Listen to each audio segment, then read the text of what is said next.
Okay, so I just did one kind of controversial video, man. We got another controversial video because some of you guys may have already heard that yesterday, at the time that I'm making this video, it's yesterday. I don't know when I'm going to get this uploaded, but the former leader of the Proud Boys, Enrique Tarrio, was sentenced to 22 years. He got slammed at trial, man, for the January 6th incident over at the Capitol. What happens as far as appeals? I don't know if he can appeal this, but he's going to be in there for a while. But I wanted to talk a little bit about Proud Boys and him and some of the misconceptions about this group, and also some of the contradictions that you might hear in the media and stuff about them. So I also wanted to talk about this phenomenon because this is something that was covered by several media outlets too. They've been tackling this question of why so many guys who were other races, like not white, have joined an organization, not only the Proud Boys, but several other organizations too that typically are associated or affiliated, like in the popular consciousness, with right-wing ideology. I'm going to tackle that question too, and that's kind of a setup question. When you dig under the surface, there's a lot more there that's kind of like not what the media shows. So anyways, the Proud Boys, they started to get that reputation as like a racist organization because of their founder. His name was Gavin McInnes.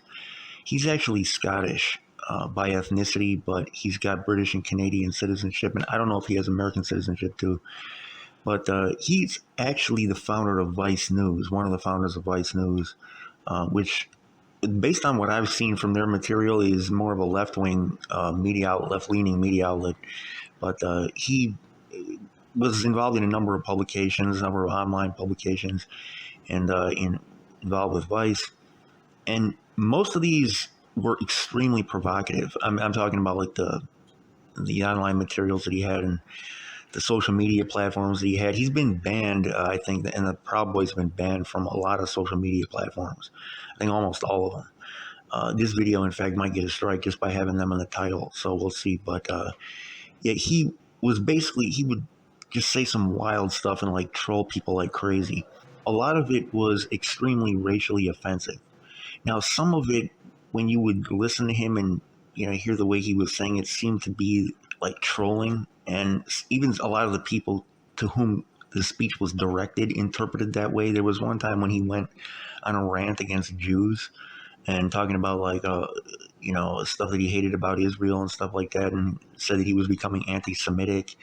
And the Jews, the Israelis themselves, like in the Israeli media, took it as like he was just trying to provoke them, like it was intentionally provocative. He was trolling them because after he did that, a bunch of Nazis, like actual Nazis, like neo Nazis, started like quoting him and saying that he was talking about him like he was on their side and stuff.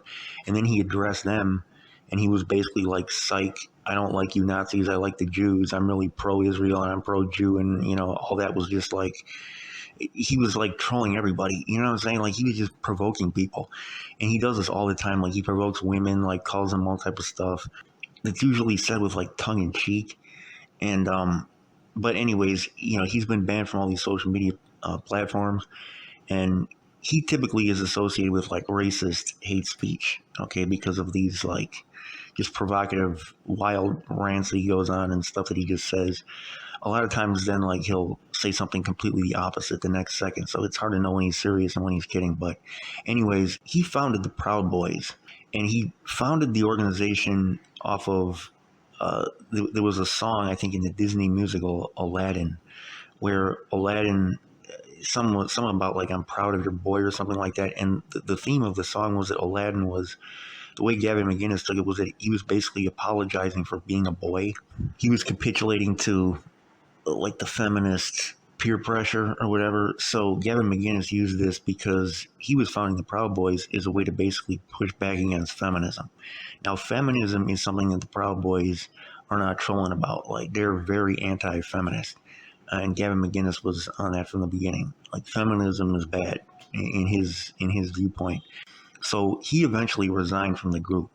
Now, one of the problems that the Proud Boys had from the beginning, they styled themselves as a Western male chauvinist organization that promoted Western culture. They believed that the West was under the attack, and they believed the Western culture is inherently superior.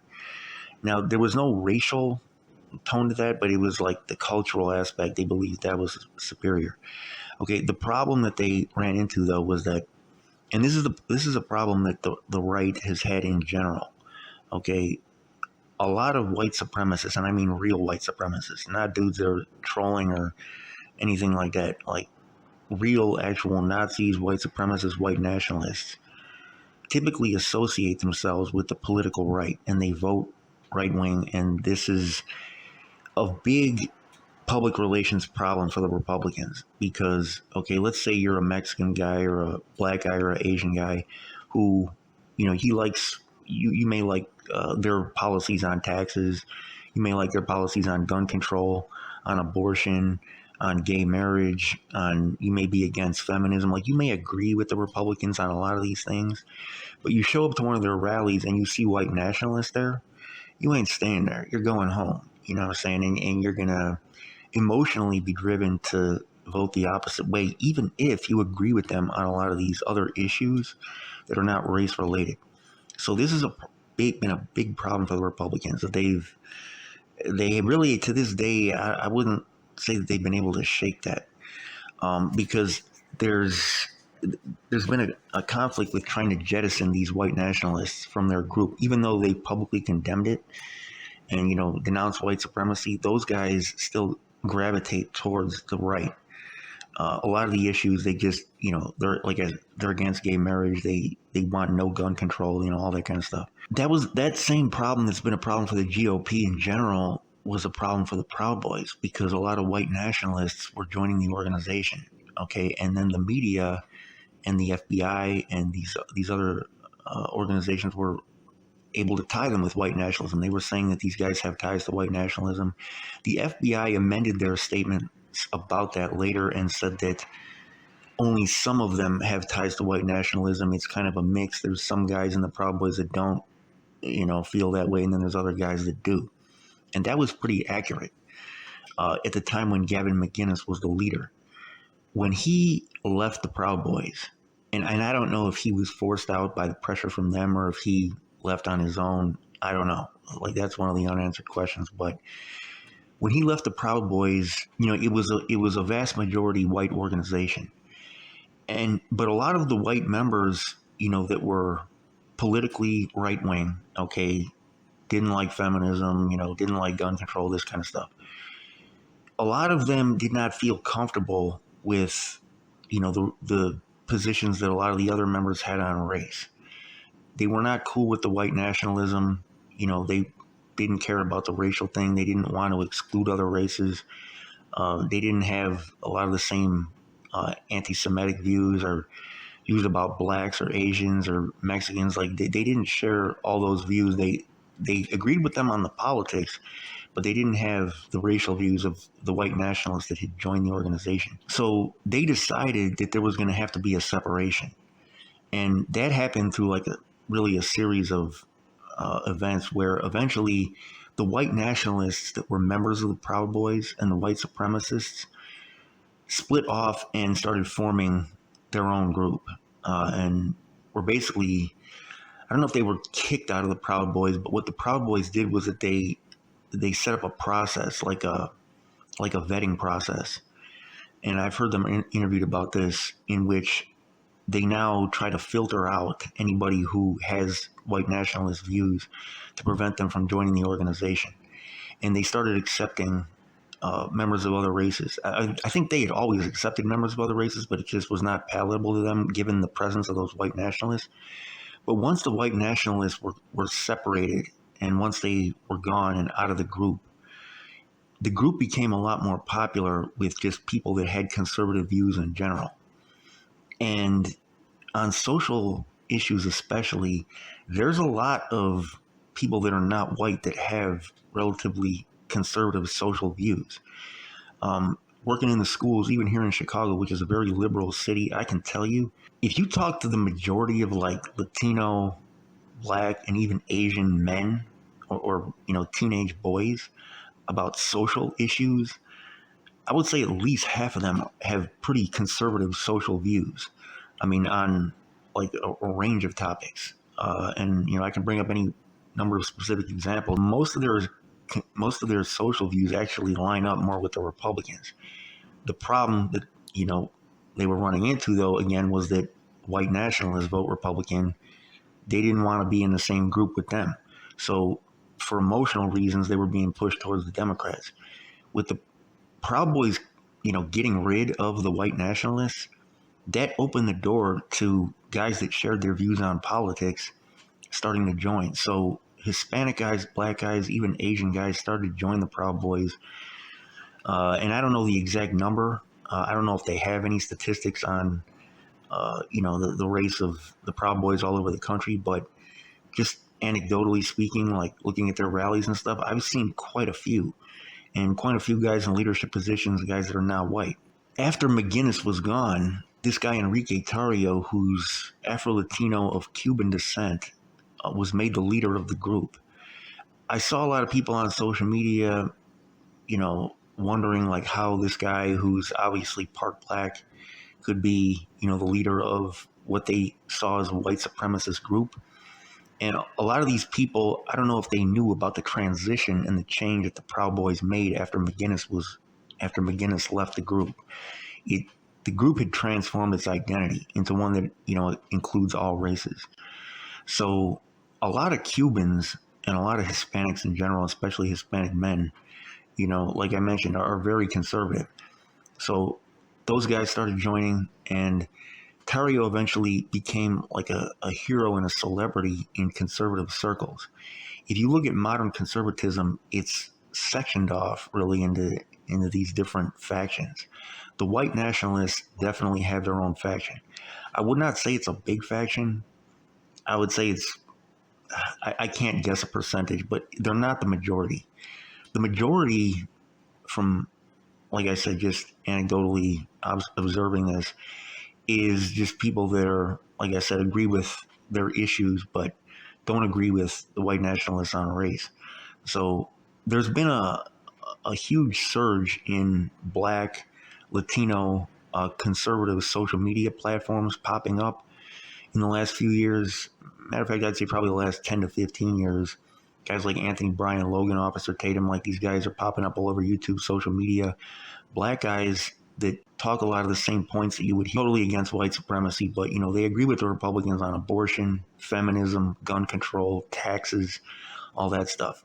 So it's created a space where guys that are not white can be accepted and not have to worry about guys being racist towards them. It's created another lane and another faction within the conservative movement as a whole.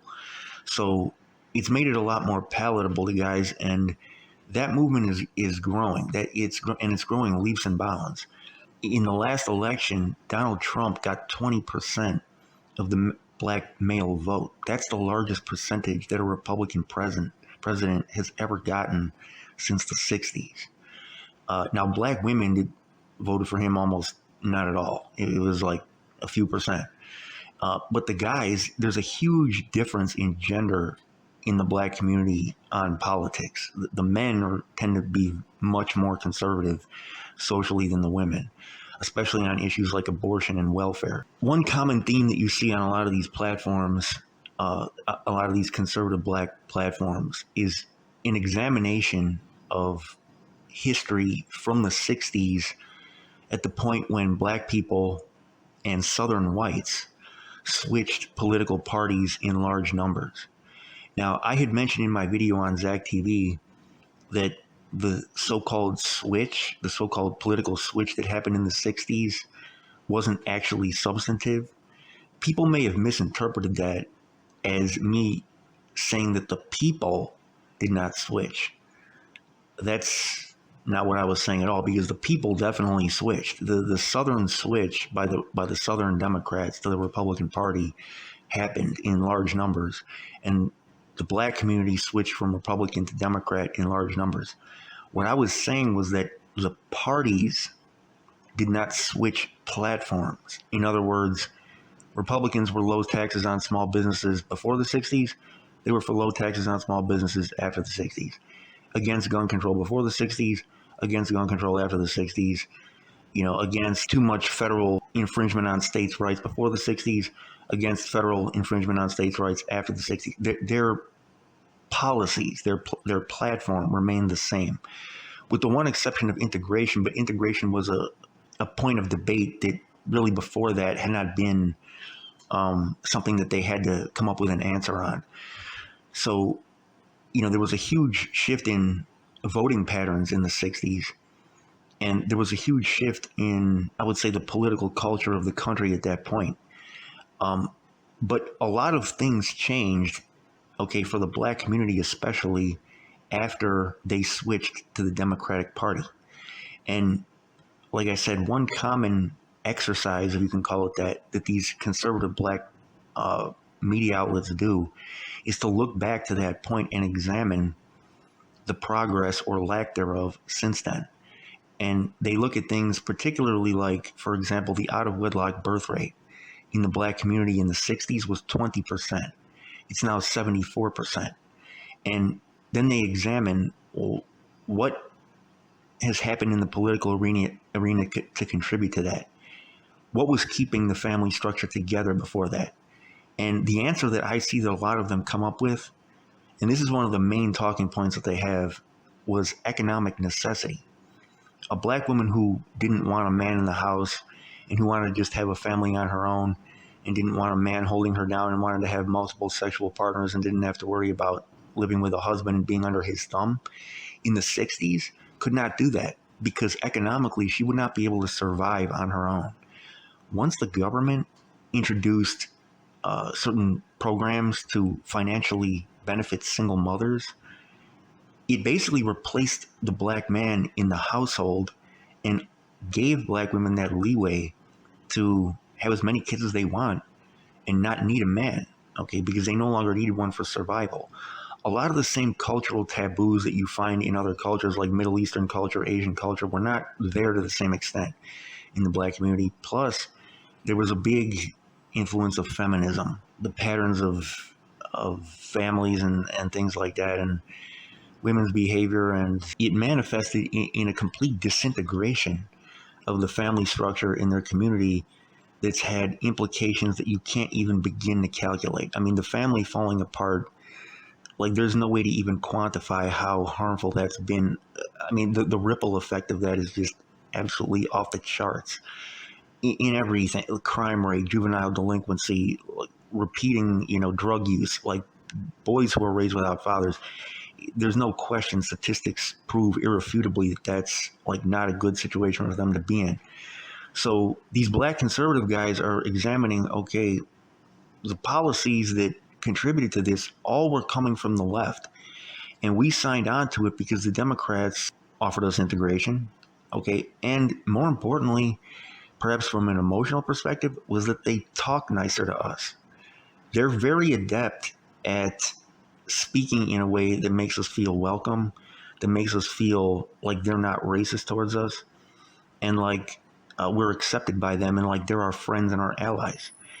Now, if you listen to some black guys who examine things before the surface, in particular Malcolm X, if you listen to him break down the difference between white conservatives and white liberals, you will see what a lot of these black conservative guys are getting at in the present day, because they're saying, okay, the Democrats talk nicer to us. They offer us, things that make us feel like we're fighting racism or like racism is going away. But what is the concrete result of their policies? When these policies on, family, social programs, welfare, taxes, when these are put into place, how do these affect us concretely? They're making us feel good. They're talking to us nice. But what are their policies actually doing for our community? Are they helping or hurting? And in several metrics of prosperity, the black community, since they switched to the Democratic Party, have slid backwards at like a breakneck pace. The gap between them and other communities has widened. It has not shrunk. It has widened in a lot of different categories. Another thing that they look at, for example, is abortion. Okay, black women get abortions at 3 times the rate of white women. If you look at a map of the abortion clinics in the country, there are clusters of them in black communities and almost none in white areas. And if you get into the psychology of choice and why people choose certain things, they tend to choose what's most immediately and readily available to them. If you're hungry and you go outside in your neighborhood, you see a pizza parlor on every corner, what are you most likely to choose? You're most likely to choose what's easiest. White women a lot of times have to go, that even a car would not get them there. They would have to take a plane to get to the nearest abortion clinic. Most black women, an abortion clinic is walking distance or a quick bus ride. And what is that doing to the numbers? 45% of black pregnancies end in abortion. And their population would be almost double what it currently is if it were not for that. In addition, a lot of these guys have examined the fact that the Planned Parenthood organization was explicitly founded to exterminate them. Their founder, Margaret Sanger, said that in those words. Colored people are like weeds. They need to be exterminated. We don't want the word to get out that we want to exterminate the Negro. And this was the method that she was going to use to do it. So these guys are examining this. They're looking beneath the surface.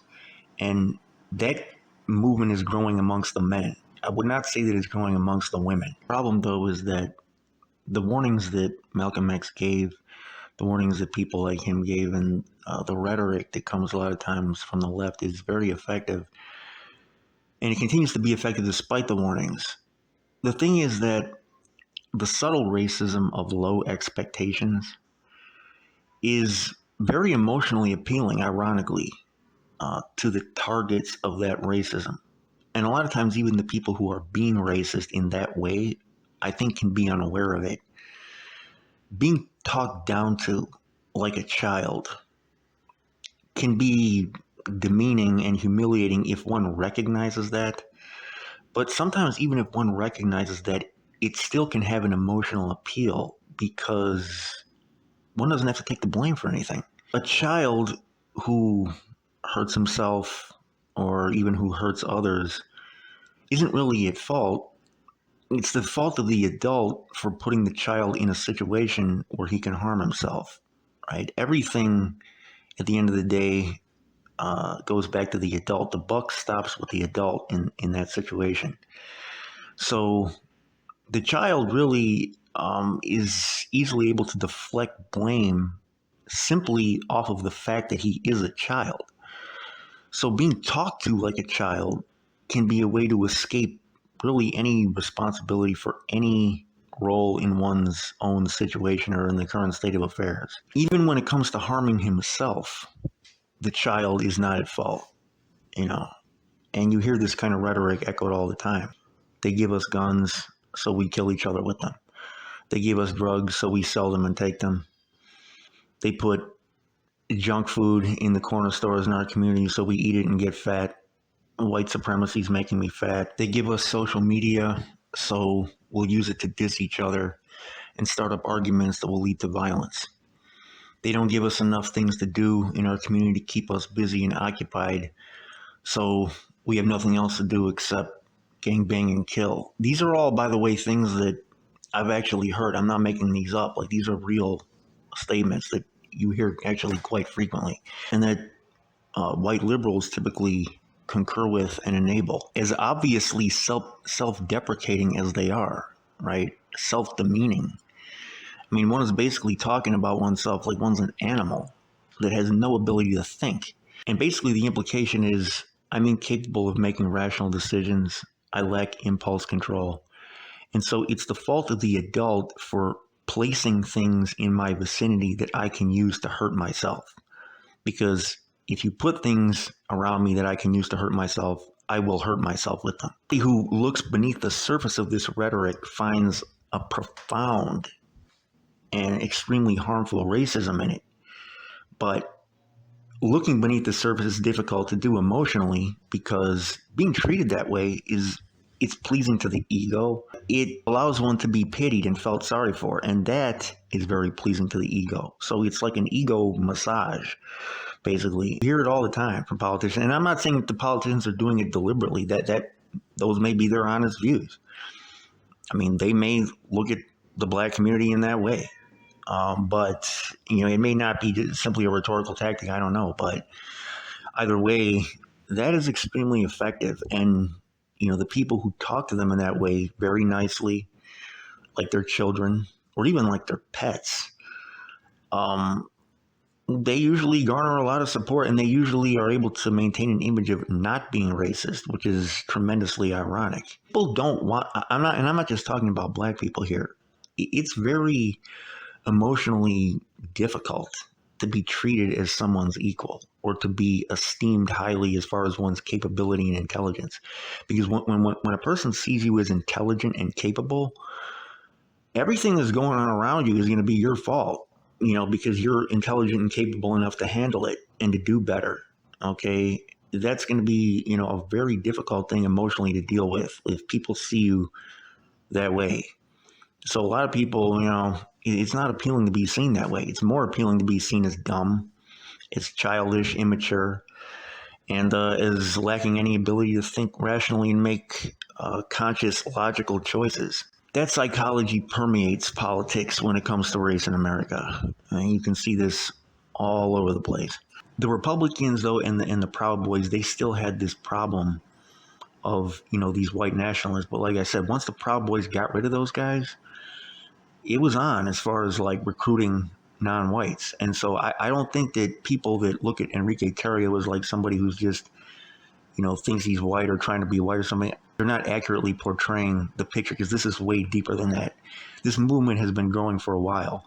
And a lot of black men and a lot of Latino men are saying, look, okay, yeah, these white nationalists tend to vote conservative, but a lot of their policies would help us. And, we may be able to carve out our own lane and our own niche within that movement and get something for our people that we haven't gotten from the Democrats, because we've been trying that for the last 60 years now. And not only have we not gotten any progress, we've gone backwards. So what are we going to do? Are we going to keep on doing the same thing? Personally, I agree and I disagree with them on some stuff. I'm not going to break down my own views in this video. A lot of times people, when they hear me speak on things like this, they think that when I'm explaining somebody else's views, that I'm expressing my own views. I don't agree with the black conservatives on everything. I agree with them on some stuff. So this is just another example of things that these black conservatives are looking at. And social media has given them an outlet to do this. You would not hear a lot of these talking points. You would not hear a lot of this soul searching, about their family structure and stuff like that in the mainstream media. The growth of social media, the growth of YouTube has given these guys a platform to talk about this and have these conversations. The audience on these platforms can respond. And, it has created another lane in conservative circles that didn't exist before. And the Proud Boys, they capitalized on this. A lot of these Hispanic and black guys identify with those issues, especially how they look at feminism and the damage that's done to their communities and torn their families apart. That's where I see a lot of that coming from. You guys can hop in the comment section and let me know if you agree or disagree, but I just wanted to address that misconception. But as far as the January 6th incident, I feel like the sentence was too harsh for him. 22 years is a lot. He was not even there. He was in another city. We'll see what happens if he has to do the full 22. But they slammed a lot of the other top Proud Boy leaders too.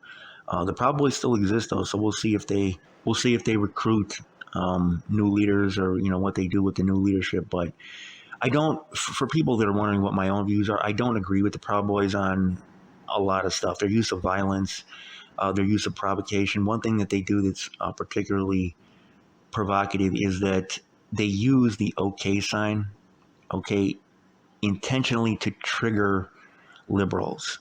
The Southern Poverty Law Center wrote an article about this because you would see guys that were not white throwing up what has come to be associated with the white power sign at Proud Boy rallies. So the media was looking at this and wondering, like, are these black guys throwing up white power? Well, they intercepted messages on 4chan and I think maybe on some other platforms as well, where guys were kind of planning and talking about this. And they were saying that they were going to intentionally do that as a way to, like, trigger liberals and troll them. So the Proud Boys that do that, according to the Southern Poverty Law Center, and I think the media is catching on now, are not doing that actually to, like, espouse white power or white supremacy. It's a troll tactic and it's a trigger tactic. The danger the Southern Poverty Law Center was saying about that, though, is that it gives cover for a lot of real white nationalists to make that sign and fly under the radar and say, well, they were just trolling or whatever, like the Proud Boys are doing. But the 3%ers I know also use that symbol to they do it backwards to say 3%. But I don't agree with a lot of their, provocational, especially a lot of their violent stuff that they do, and some of their views too. I don't agree with, but my own views is something I'm not going to break down in this video.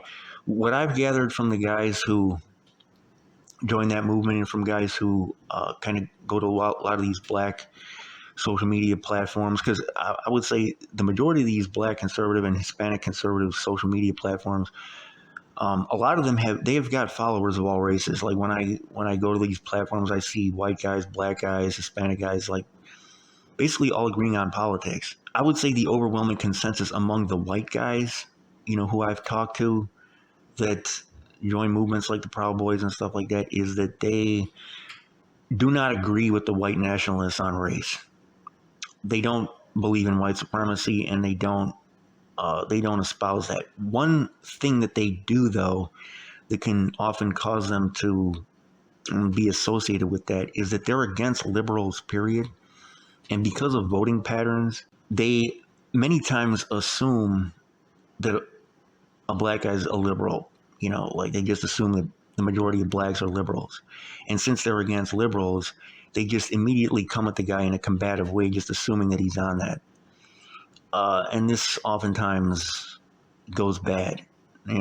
That's what I see going on.